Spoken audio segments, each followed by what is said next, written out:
치질은 누구나 생길 수 있습니다. 그런데 어떤 분은 약으로 끝나고 어떤 분은 결국 수술까지 가게 됩니다. 과연 그 차이는 무엇일까요? 오늘은 치질이 어느 단계부터 위험한지, 그리고 절대 방치하면 안 되는 신호를 알려드리겠습니다.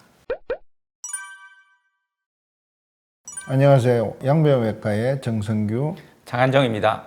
이거 대장학문외과 진료실에서 가장 많이 듣는 말이 있습니다. 당신은 치질입니다 하면 이제 환자들이 수술을 권하더라도 참아보겠다고 미루는 경우가 많습니다. 특히 치질은 단계별로 치료법이 달라집니다. 치질 수술하시면서 가장 어려웠던 케이스가 있으면 좀 소개해 주십시오. 수술 자체가 어려웠다기보다는 사연이 좀 최악의 케이스, 이렇게 말씀드리겠습니다. 얼마 전 저희 병원에 40대 남성 회사원분이 한 분 찾아오셨습니다. 진료실 문을 열고 들어오시는데 딱 한눈에 봐도 얼굴이 너무 창백하고 입술에는 핏기가 하나도 없었습니다. 이분은 평소에 대변을 볼 때마다 피가 뚝뚝뚝 떨어지거나 뿜어져 나오는 증상이 있었는데 이게 무려 3년 동안이나 계속됐습니다. 근데 본인 생각은 이제 치질 남들도 다 있는 건데 뭐 부끄럽게 무슨 병원이냐 하고 참고 그냥 사셨던 거예요. 근데 이 출혈이 얼마나 무서운 게 매일매일 조금씩 이렇게 피가 나다 보면은 몸이 서서히 적응을 하기 때문에 심각한 상태라는 것을 모르게 되기 때문에, 이 첫째로 이제 출근을 하면은 조금만 걸어도 숨이 턱턱 막힙니다. 둘째로는 직장 생활이 너무 힘들어졌다. 왜냐하면은 회사에서는 집중력이 막 떨어지고 뭐 오후 시간만 되면은 극심한 피로, 두통, 이것 때문에 업무를 잘 볼 수 없었다. 내가 벌써 이렇게 체력이 떨어졌나, 이런 우울감까지 겪으셨다고 그러셨고, 가장 결정적인 거는 화장실 가는 것 자체가 정말 공포 그 자체였다고 합니다. 매번 변기를 가득 채우는 피를 보면서 내가 이러다가 죽는 거 아닌가, 이런 공포감에 하루하루를 보내서 결국은 견디다 못해 저희 병원에 오신 건데요. 오시고 나서 검사를 해봤더니 예상대로 내치액이 꽤 큰 게 있었습니다. 곧바로 또 혈액 검사를 진행했는데 결과가 정말 충격적이었습니다. 혈색소라 그러죠. 헤모글로빈. 그 수치가 13, 14 정도 나와야지 정상으로 나오는데 5.5 정도가 나왔습니다. 5.5면은 한 번에 쏟을 경우에는 쇼크가 와서 사망까지 이를 수 있는 이런 수치인데 아주 천천히 왔기 때문에 본인은 잘 몰랐던 거고, 그리고 검사는 안 했지만은 본인의 심장에도 엄청난 무리가 가고 있었던 것 같습니다. 이 환자분은 3년 동안 그렇게 고생을 하고 공포 속에 사셨는데 수술을 하고 단 3일 만에 퇴원하시고, 회복하는 데는 시간은 한 달 정도 걸리지만은 3년의 기간이 단 3일 만에 해결되는 그런 기쁨을 맛보는 그런 경험을 하셨을 거라고 생각이 됩니다. 그럼 이 환자는 나중에 수술 후에 빈혈도 다 교정이 되었나요? 이 환자분 같은 경우에는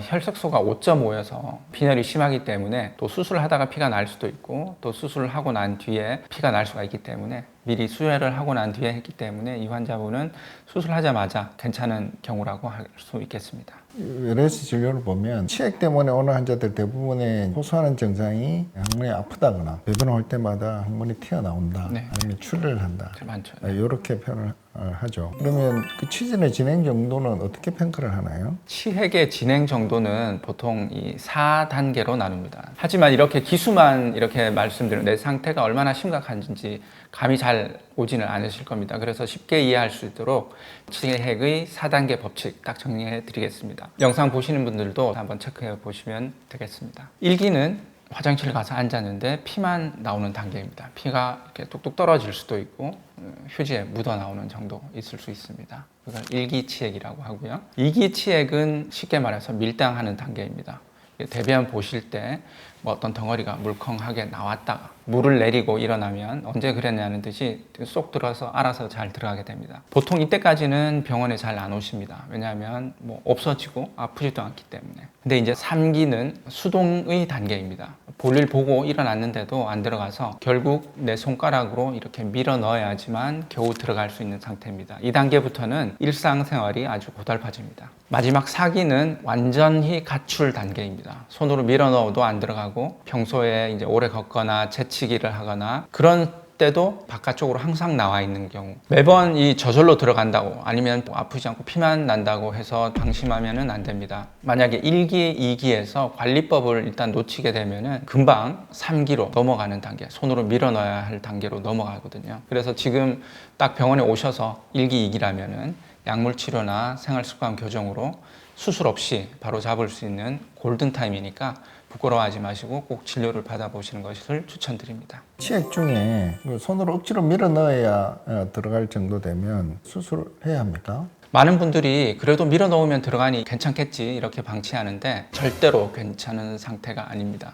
왜냐하면 이미 항문 안쪽에서 붙잡아주는 인대가 있는데 그게 이제 늘어날 대로 늘어나서 바깥쪽으로 이제 탄력이 없어서 축 처지게 되는 거거든요. 절대로 다시 들어가지가 않습니다. 3기부터는 약이나 좌역 같은 보존적 치료만은 원래 상태로 돌아가기가 어렵습니다. 그래서 수술적 치료가 필요한 경우가 대부분이라고 말씀드릴 수 있겠습니다. 그러니까 손으로 밀어넣고 계시는 분들이 있다면 더 버티다가는 응급 상황이 올 수도 있겠구나 생각하시고 지금 바로 대장학문외과 전문의를 찾아가셔서 정확한 진단을 받으시기를 바랍니다. 흔히들 뭐 치질은 아프다 이런 생각을 많이 하시잖아요. 하지만 내치액이란 것은 치상선이라는 곳이 있는데 치상선 위쪽에 이제 생기는 거여서 이 치상선 위쪽은 감각신경이 없습니다. 그래서 뭐 아무리 뭐 붓거나 피가 나도 아프지 않기 때문에 병이 가벼워서 통증이 없는 것이 아니라 우리 몸 구조상 아플 수가 없는 자리입니다. 피가 나는데 통증이 없다는 것은 우리 몸이 아프다는 소리조차 내지 못하고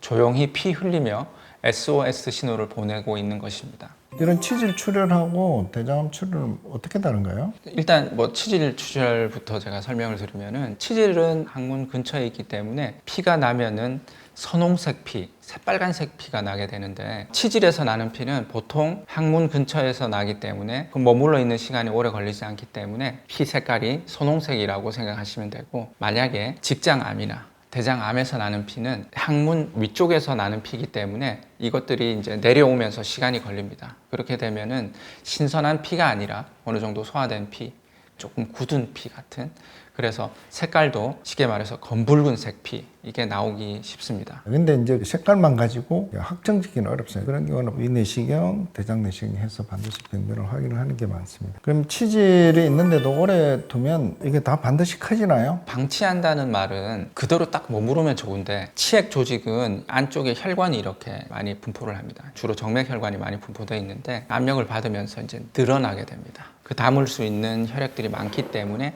점점 커지게 되죠.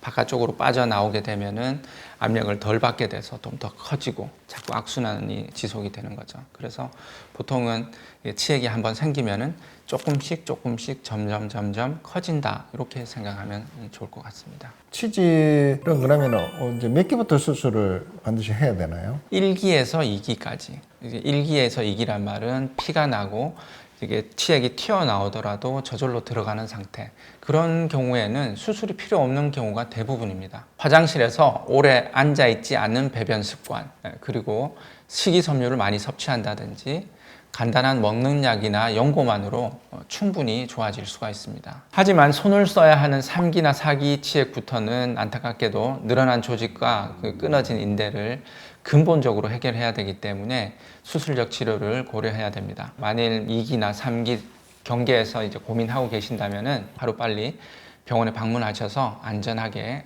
치질을 다스리시기 바랍니다. 두려움은 내려놓으시고 편안하게 문을 두드리셨으면 좋겠습니다. 치질은 부끄러운 병이 아니라 임상에서 흔히 보는 질환 중에 하나입니다. 방치해두면 삶의 질이 떨어질 수 있고 치질 때문에 본인이 무기력해지고 숨도 차고 그다음에 직장생활도 나빠지고 이런 경우도 있을 수 있거든요. 어쨌든 혼자서 고민을 하고 판단을 하지 마시고 전문가를 찾아와서 상담을 하시고 결정하는 게 가장 바람직합니다.